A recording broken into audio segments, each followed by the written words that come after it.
Good morning and welcome to Motivational Mornings, the podcast that gets you going before you get going. Good morning and welcome to Motivational Mornings. My name is Ryan and I'm here with my co-host Vivi. For today's book of the month, we decided to read How to Win Friends and Influence People by Dale Carnegie. If you haven't heard of it before, How to Win Friends and Influence People is a self-help book written by Dale Carnegie, published in 1936. Over 30 million copies have been sold worldwide, making it one of the best-selling books of all time. It is constantly referred to as one of the best books on how to deal with people. Personally, me, Vivi, I love this book. I thought there were so many lessons in here that I can use in my everyday life. Honestly, I don't even know where to start. So how about this? You want to go ahead and do the first lesson? I couldn't agree more, Ryan. This book, How to Win Friends and Influence People by Dale Carnegie, is one of the most influential self-help books that I have ever read, and is also one of my favorite books of all time. The first point that I found was really relevant to my life was when Dale Carnegie says, criticisms are like homing pigeons. They always return home. More often than not, I feel like we're in a workplace or a work environment where we're not always fond of all the people that are around us. And it's easy to come home and speak to our loved ones about how frustrated we are and how we don't like certain people. But it's a lot harder to just let that stuff go and not worry about it and then just move on and enjoy your life. So that was my first point that I found was really relevant to helping me become a better person. Kind of leads me to my second point, where Dale Carnegie speaks about Abraham Lincoln. Abraham Lincoln, for those of you who don't know, was one of the first presidents of the United States, and he is the president who abolished slavery. He also came out of a farm town, a small farm town, and came from nothing. When Abraham Lincoln first became a lawyer, though, he was very mad and angry at the world, and he was always criticizing and ridiculing people publicly to make them want to change. But shortly after, Abraham Lincoln realized that when you judge people, they don't actually change. They just get more angry. And he realized that when you have an argument, nobody wins. So Abraham Lincoln's famous philosophy is don't judge people. They are just what you and I would be under similar circumstances. That attitude is what I believe took Abraham Lincoln to become the president of the United States and moved him from just being a small town lawyer. Also, to back this point up from Abraham Lincoln, one of my favorite quotes that's also mentioned in this book is by Benjamin Franklin, and it goes like this. Any fool can criticize and complain, and most do, but it takes character to show understanding and forgiveness. And that's the value of these quotes by Benjamin Franklin and Abraham Lincoln, is they always understood that.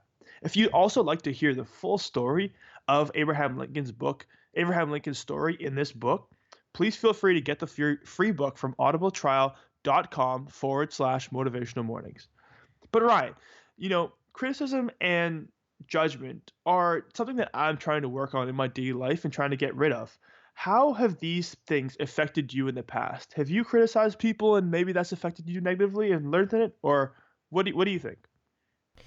Yeah, I think giving out criticism is something I'm personally trying to work on a daily basis. I think even just in general, criticism and judgment are two issues that many people need to work on. Now, one thing I try to do to help me with giving out criticism is the psychological theory of locus of control. So a person with an internal locus of control believes that he or she can influence events and their outcomes by her own actions, while someone with an external locus of control blames other events for their own actions. So a great example of this is when you're driving.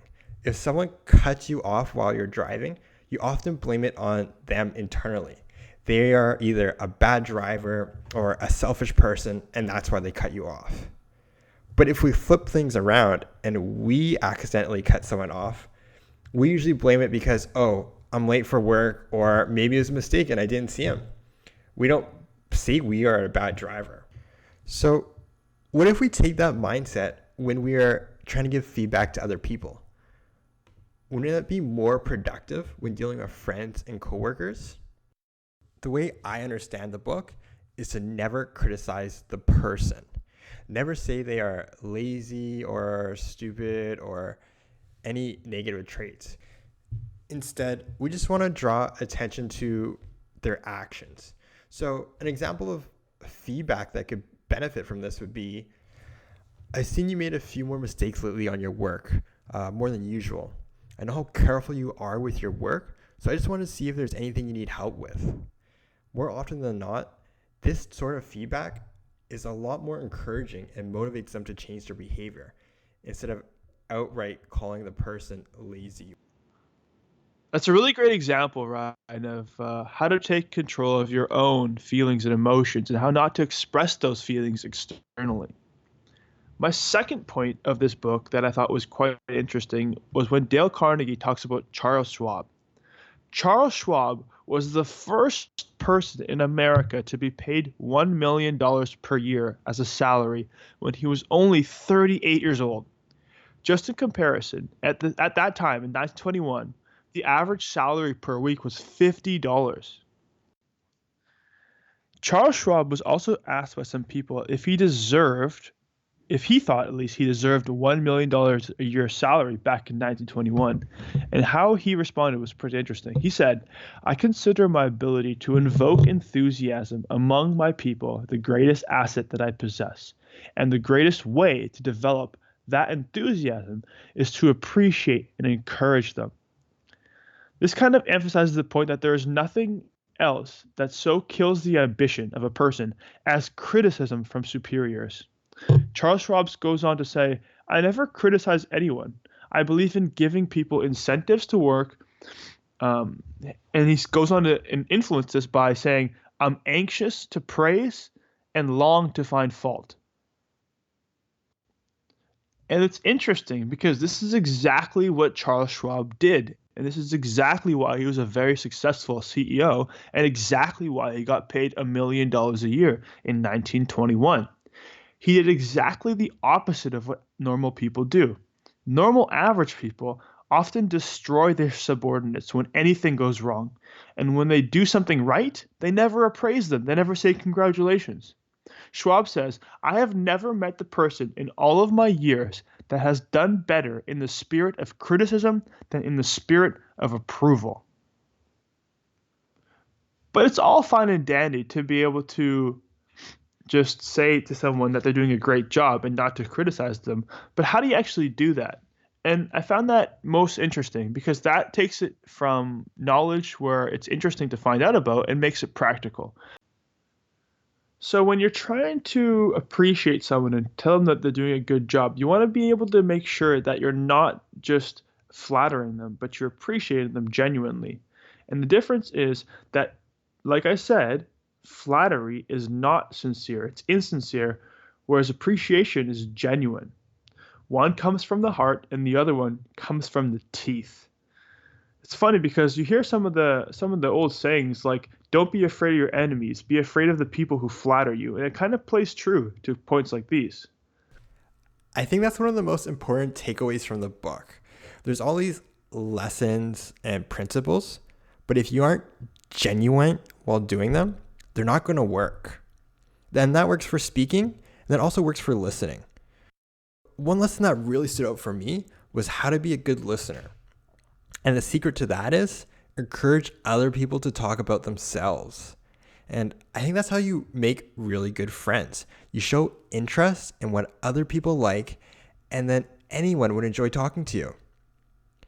This book tells the story of a poor boy who never had more than 6 years of schooling in his life, and how he became one of the most successful magazine editors in the history of the US.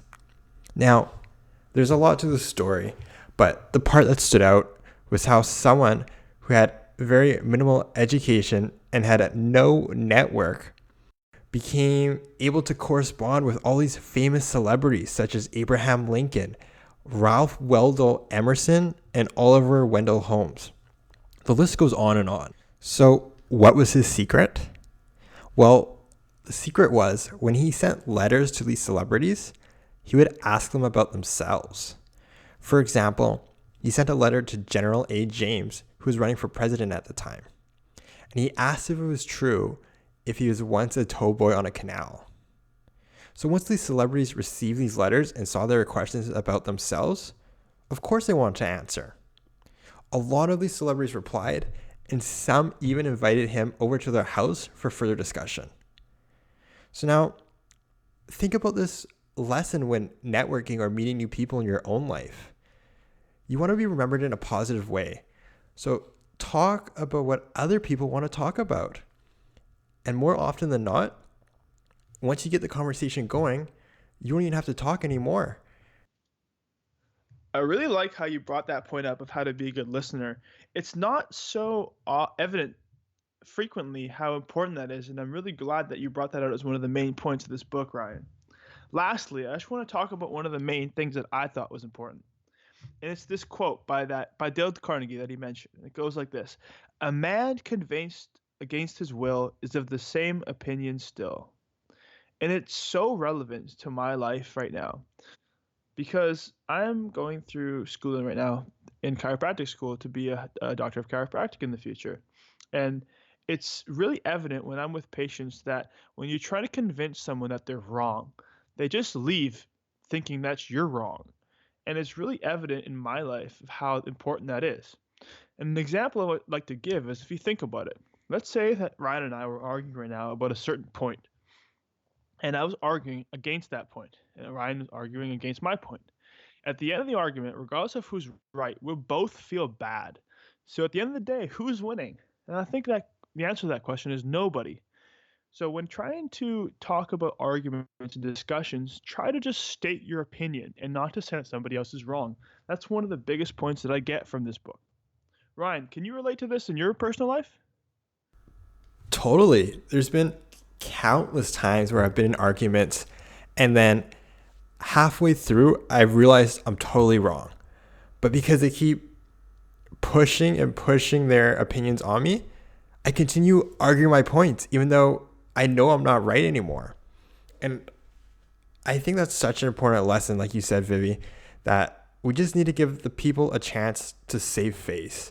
And if you do have a point that you believe is correct, give the other person an opportunity to find that same viewpoint without just shoving it in their face.